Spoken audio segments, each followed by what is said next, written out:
Hello and welcome back to another episode of Ball Around the Head. I'm back. Thank you to Ben and Andrew again for holding down the fort without me last week. And since the playoffs are coming around, a lot of stuff is happening in the NBA. Unfortunately, a bunch of injuries are still happening. Tyrese Halliburton went down with an injury today. He's a promising rookie. LaMelo's come back. We'll talk about that later. LeBron has come back from injury. So some players are coming back. Some players are leaving. But the other night, Luka Doncic put up an insane stat line, which, I mean, for him, it's a little normal, but he had 31 points, 12 rebounds, and 20 assists in a win over the Wizards, a 1-point win over the Wizards. And at that time, it gave the Mavericks the sole possession of the 5th seed, but today they lost, so now the Lakers are back in the 5th seed. So what are your reactions, Ben, to Luka Doncic and the Mavericks fighting the Lakers for the 5th seed? It's, man, that was an amazing performance. He's the 4th player to have a 30-20-10 triple-double, the first player to do it with only 1 turnover. I think the Mavericks could easily, I mean, they're only half a game back now, along with the Blazers of the 5th seed. I think they could easily do it. It's unfortunate that Porzingis, his health is always a concern. He's back on the sidelines, but they can make a push for it. The Lakers don't look great right now. They're fighting the Raptors as we speak, if you're catching us live. But yeah, I think the Lakers could easily drop. They're only a half a game ahead of the 7th spot. They could easily drop into the play-in right now. I think as long as they don't drop to 9, I'm not too worried about them making it into the playoffs. I don't want them to have to win 2 games in a row. It's a big difference between getting 7 and 8, where you have to win 1 out of 2 games, versus 9 or 10, where you have to win both. So hopefully for the Mavericks, Porzingis comes back soon, and they can be dangerous in the playoffs like we expected them to. Luka's actually had a really great year. Like, he hasn't quite lived up to MVP expectations, but that was always like a little bit maybe too high of expectations for him. He might get first team. Yeah, to just go ahead and get MVP in his third year. Ben, didn't mean you have our bold prediction be Luka Doncic MVP last year? I'm pretty sure, yeah. So, I mean, you're right. He's had great numbers, but he started off the year slow, and the Mavericks haven't been playing that great, so that's why he's a little bit out of it. But, Andrew, what do you think about this? Well, I'm more disappointed in the Lakers than happy about the Mavericks on the come-up for the 5th seed because, the Mavericks have been playing pretty well, but they're around that 5 to 7 seed. While the Lakers, on the other hand, returning champions, yes, they're injured. They shouldn't be losing games. I mean, the other day they lost to the Jazz. I'm pretty sure they lost a really close game the other day too. I just forgot. But more disappointed in the Lakers than excited about the Mavericks. Like, come on, it's Luka Doncic. We expect him to do this. He's only a second-year player, but he's that good, Luka Magic. Yeah, I think all 3 of us can agree that Luka Doncic is a really good player.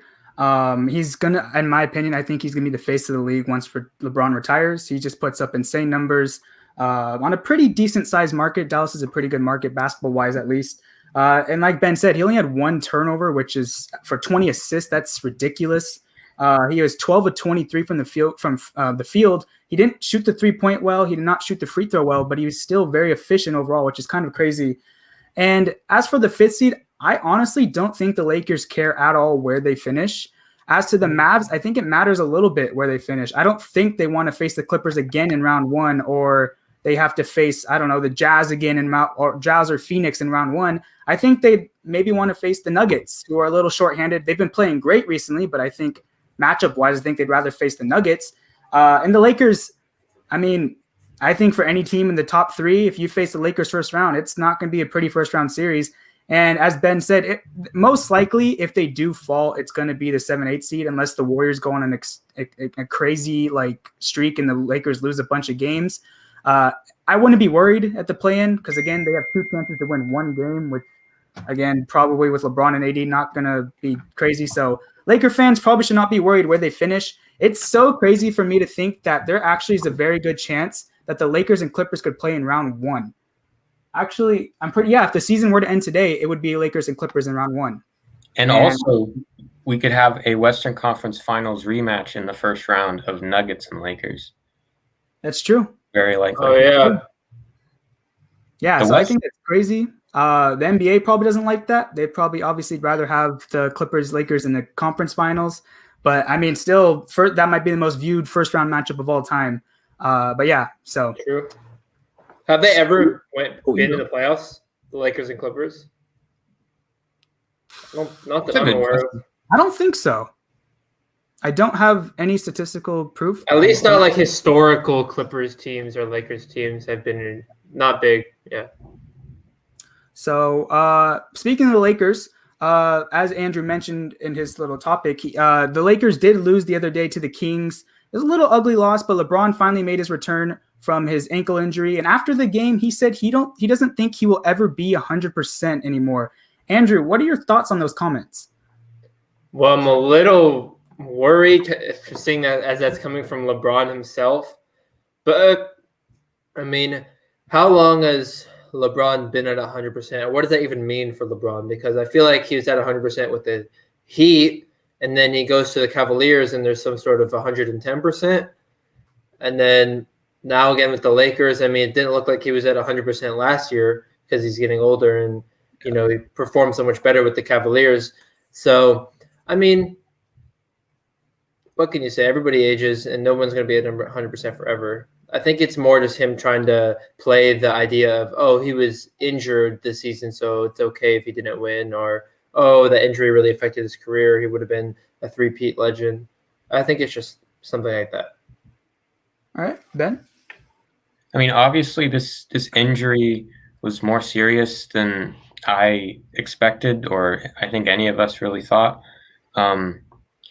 It makes me wonder, though, whether this comment is more about the coming back from injury or aging, because I don't know why an ankle injury, you would expect that to hamper you for the rest of your career. I mean, he said it was the most stressful he's ever been coming back from an injury.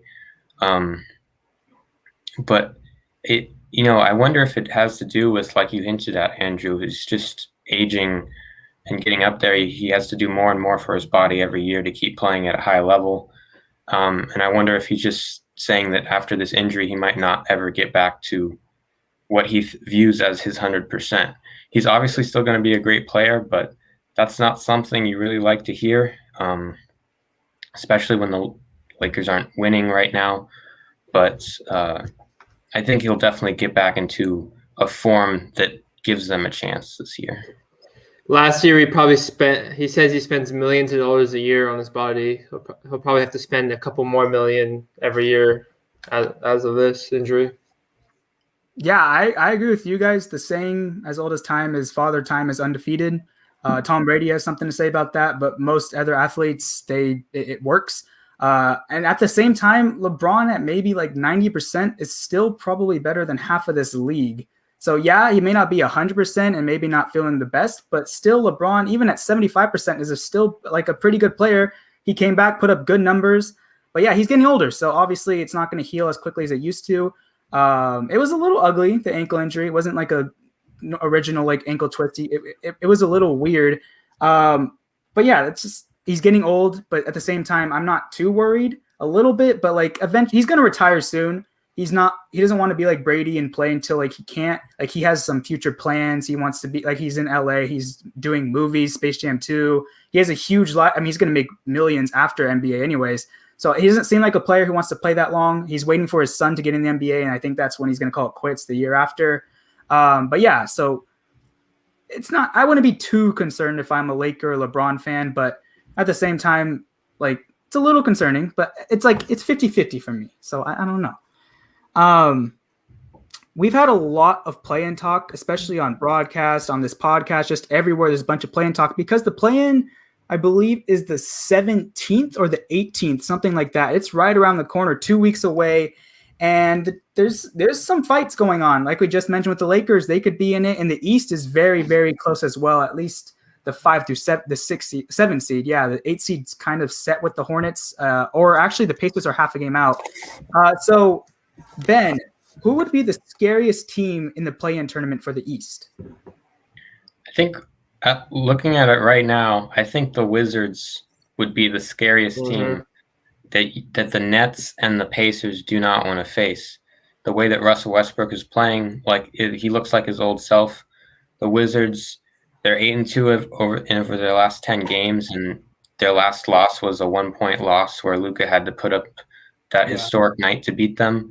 They've just been playing amazing, above even the expectations that we had for them going into the season. They're getting hot at the right time, and they're going to be dangerous if they can manage to win those 2 straight games. That's assuming they don't. They could very well climb up to the 8th seed. They're only 2 games back of Charlotte. I think they'd even be scarier than the Celtics, than the Heat if they fell down there. I think they're the scariest team. All right, Andrew?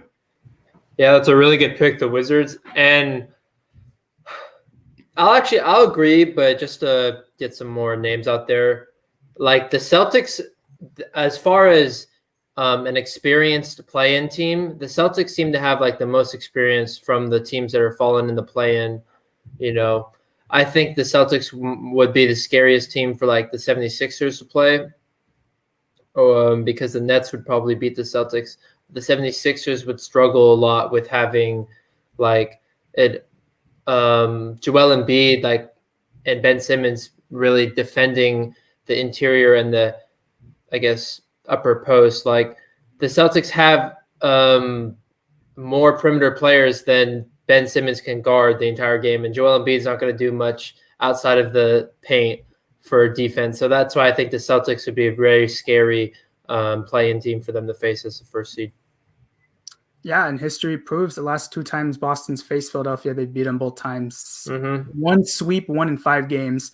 And yes, this year's a little different rosters, but you just got to go with history until they prove you otherwise. Yeah, I actually have a little bit of both of you guys. Entering today, I have 2 scenarios of teams that are currently in it and teams that could potentially be in it. I'm with you on Washington.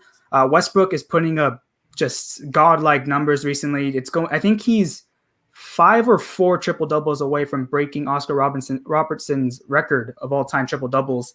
Bradley Beal still putting up 30 points per game.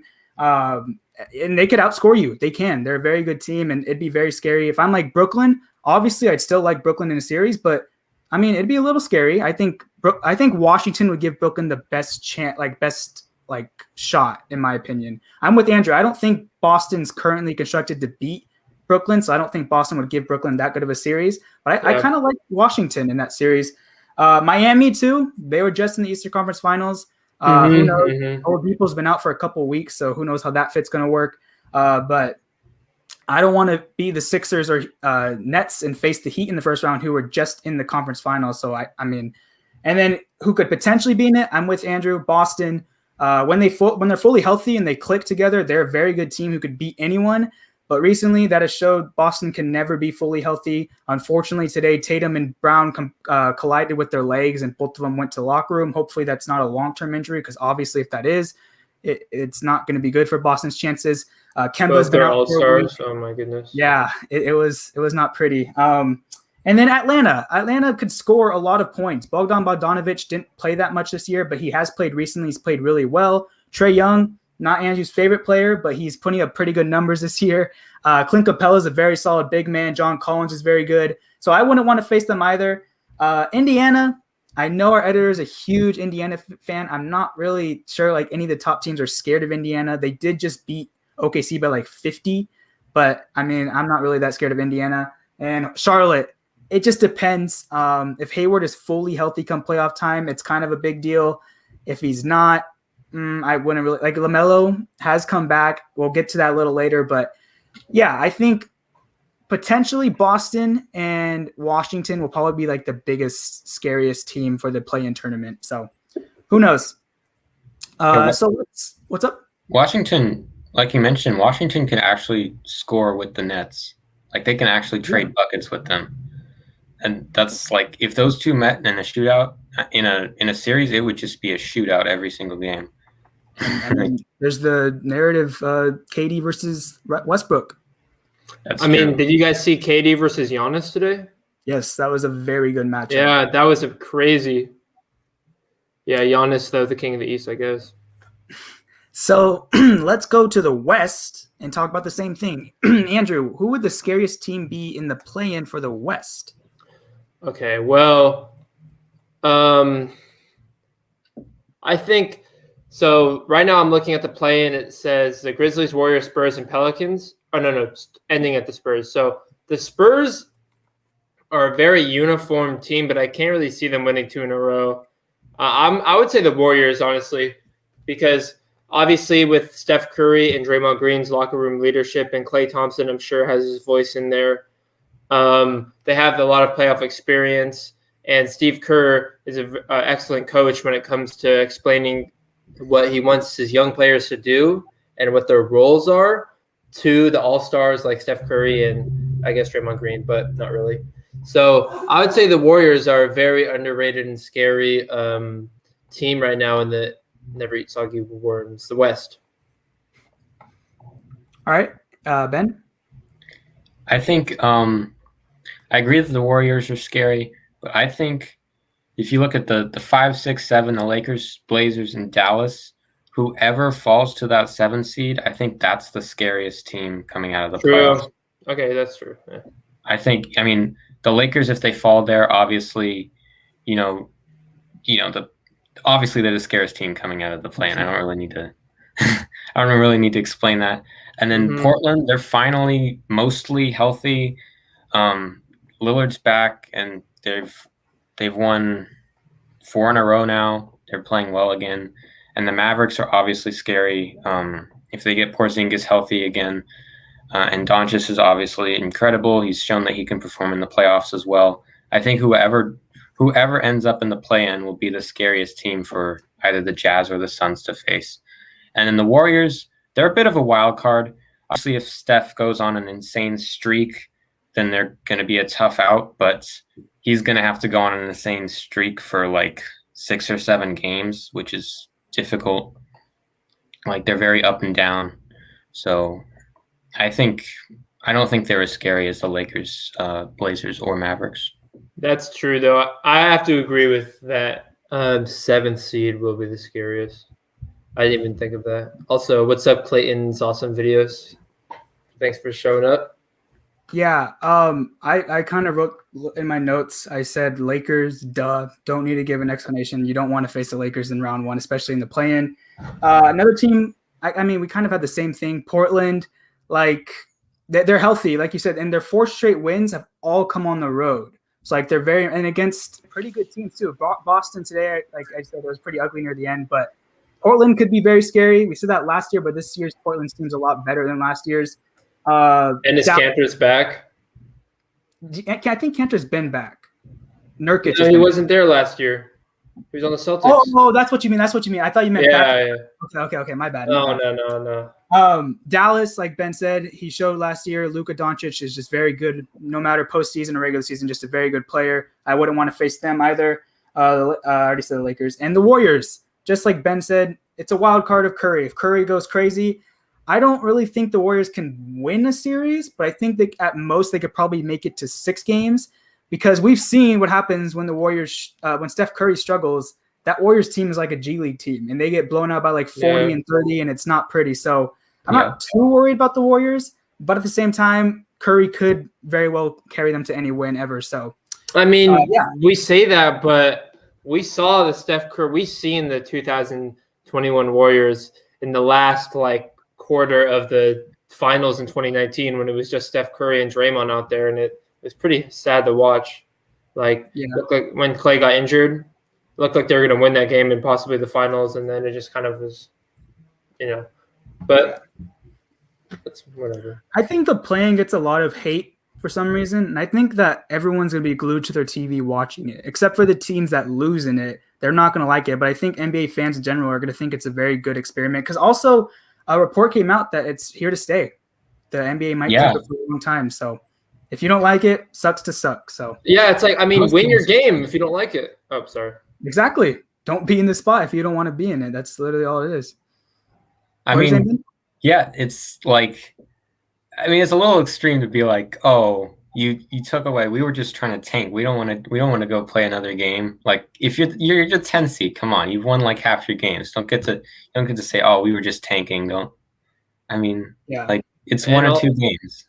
And also with the play-in, it kind of is some strategy because I'm sure the Lakers. Okay, this is kind of dumb, but they're like, oh, we could win this game if we want. But what if they're waiting to see like, okay, who's the first seed?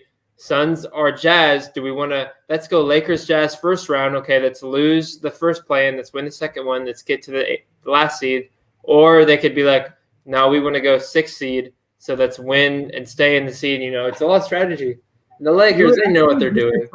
Actually, a lot of teams do that. A lot of teams down the stretch are like, actually, we might be better off losing games and face this team in the first round. The recent memory I could think of was a couple of years ago when I think it was the first year of the Brooklyn Big Three a couple of years ago with KG, Paul Pierce, whatever. They intentionally went down to the 7th or 6th seed to face the Raptors in the first round, and they beat the Raptors in the first round.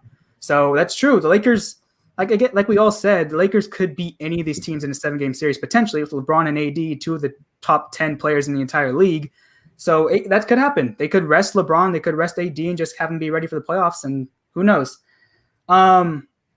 You could see the jersey that Andrew is wearing on the right, so let's talk about him. LaMelo Ball did make his return to action after missing a couple weeks with a wrist injury, and he returned for the Hornets. And I mean, one of the first plays he came back, he made a spectacular underhand pass all the way. Yeah. It was just, I don't know how he did it. It was very cool. So I'm just going to ask the guy in the LaMelo jersey, what does LaMelo's return mean for the Hornets? Well, it means a lot more viewership. It means a lot more growth, and it means a lot more chemistry. This year for the Hornets, obviously not expecting to win the championship. Maybe next year when they sign LaMelo or all 3 Ball brothers, maybe next year we'll win the Hornets will win the championship. I almost said we. Almost forgot who I almost forgot. But no, LaMelo's return is huge because it's just building chemistry, developing, Miles Bridges and LaMelo and Gordon Hayward, who's not playing, but mostly Miles Bridges and LaMelo. So, yeah, I think it's just great for the Hornets. I mean, they didn't win against. They won against the Pistons. Who did they just play with LaMelo and lost? They lost to Miami today. Oh yeah, Miami. Yeah, okay, but they didn't win today, but I'm sure they'll get there. It's huge. All right, Ben. I think I don't know if it's that huge. I mean, I think he'll help them win games. He'll definitely help their team. But I mean, they were 10-11 without him, which is they were about 500 with him. I mean, and I don't think the Hornets, even with LaMelo, even with Hayward healthy, I don't think they're good enough to win a playoff series, really. He might put them over the edge to get, if they can stay in the 8th seed or higher, then I think they have a pretty good shot to make the playoffs, the real playoffs, make it past the play-in. But I just don't think they're good enough to win a playoff series right now. I mean, all the teams in the East, like New York's hot right now, and then True. 1 through 3, Philadelphia, Brooklyn, and Milwaukee, I don't think they have a chance against any of those teams. Yeah. I don't think it's going to make that much of a difference, except for, like Andrew mentioned, putting fans in the seats. But oh yeah, it's definitely good to see him back, though. He's going to have a great career. Yeah. I'm going to agree with you guys. It matters a little bit because it's LaMelo. People love watching LaMelo because just his story and how good he was as a high schooler and all that stuff. But I'm with Ben.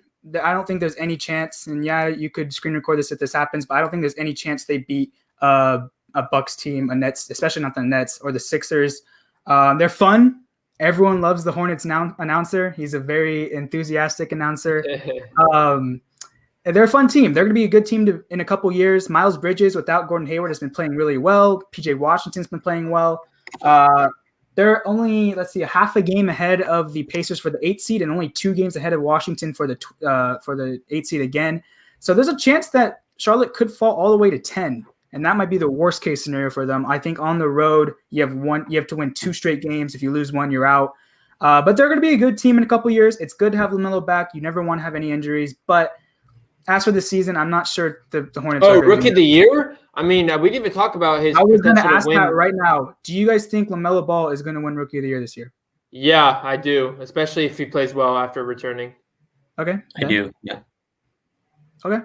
Because you've seen that a lot. I've seen that a lot on ESPN broadcasts. They've been asking that question quite a bit if LaMelo should win rookie of the year, even though he missed a bunch of weeks. Well, And it's like interesting. no. I said we talked about this last week when you weren't here. It was like no other rookies kind of propelled themselves when in his absence, similar to how no person in LeBron's absence has propelled themselves to be the king of the East. But other than 2019 Raptors, but yeah, LaMelo. Wait, I had something really. Oh yeah, if you return from a season-ending injury, LaMelo Ball, the sensational high school player who returned from a fractured wrist season-ending injury to snatch that rookie of the year. He wants his name in history books. Yeah, it's a little bit like he's walking on water or something, like just coming back from a season-ending injury. That's a good point. I mean, he's put up good numbers. Only bad thing was his turnovers. He's had 5 turnovers in each of his games back. But, I mean, the first game, let's see, he had 11, 7, and 8. And in the game today, he had 14, 6, and 5, and 4 steals. So he's been playing well. But, yeah, I mean, just as an average basketball fan, you love to see LaMelo back on the court. Let's talk to teams that are playing really well right now, and that is the New York Knicks. I've bragged about my prediction about the Knicks all year long, how I thought they'd be a good team with Thibodeau, and they've way past my predictions. They are playing really good basketball. They've won 9 of their last 10 games. They destroyed the Rockets today, and they're just playing really good right now. So, Ben, will this hot streak translate into the playoffs for the Knicks? I think so. I'm done counting the Knicks out. I've said for a long time I didn't think they'd make the playoffs. There's no way.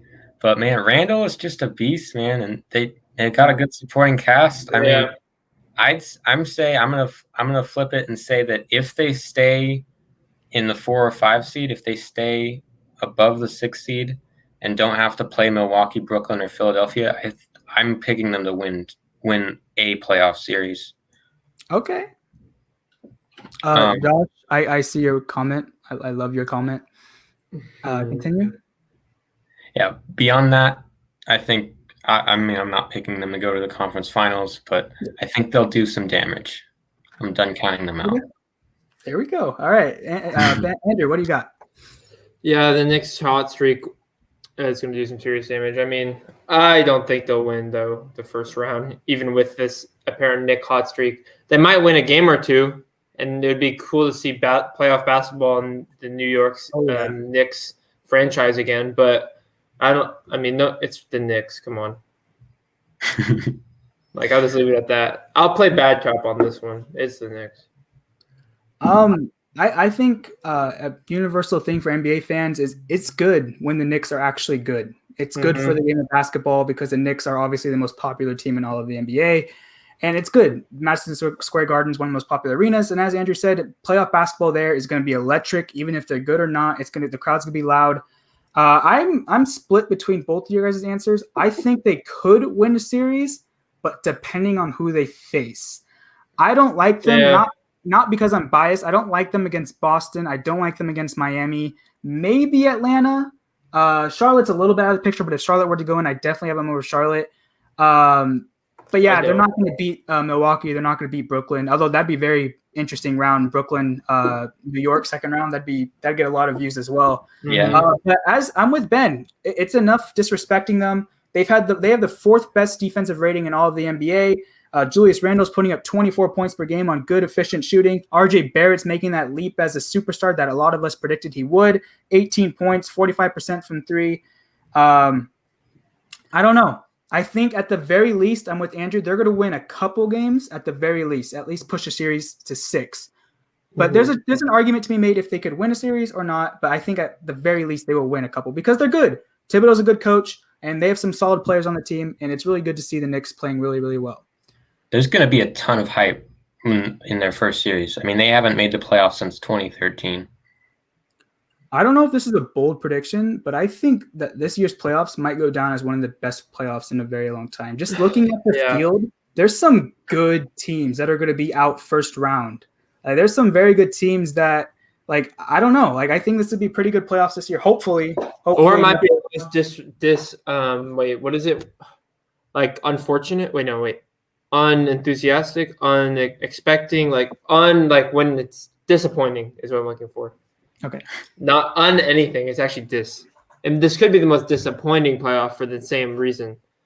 There's got to hope that everyone's healthy. No excuses. No, like, oh, blah, blah, blah was hurt, so that's why they didn't win the championship. Just hope everyone's healthy. Hopefully, most of the fans will be there. They're pretty loud because playoff crowds are always the best. Mm-hmm. But yeah, I think it's pretty fun. So one of the last non-playoff races to watch, and it's the last thing we will talk about on this episode, is the scoring title. Bradley Beal had a pretty sizable lead for the majority of the year, but as they talked about on last week's podcast, Steph Curry went on an insane run recently, and he took the lead for most points in the game, averaging 31.3. Beal is at 31. So with about 2 weeks left in the regular season, Andrew, who is going to win the scoring title? Probably Steph Curry. Because it's more exponential growth versus whatever.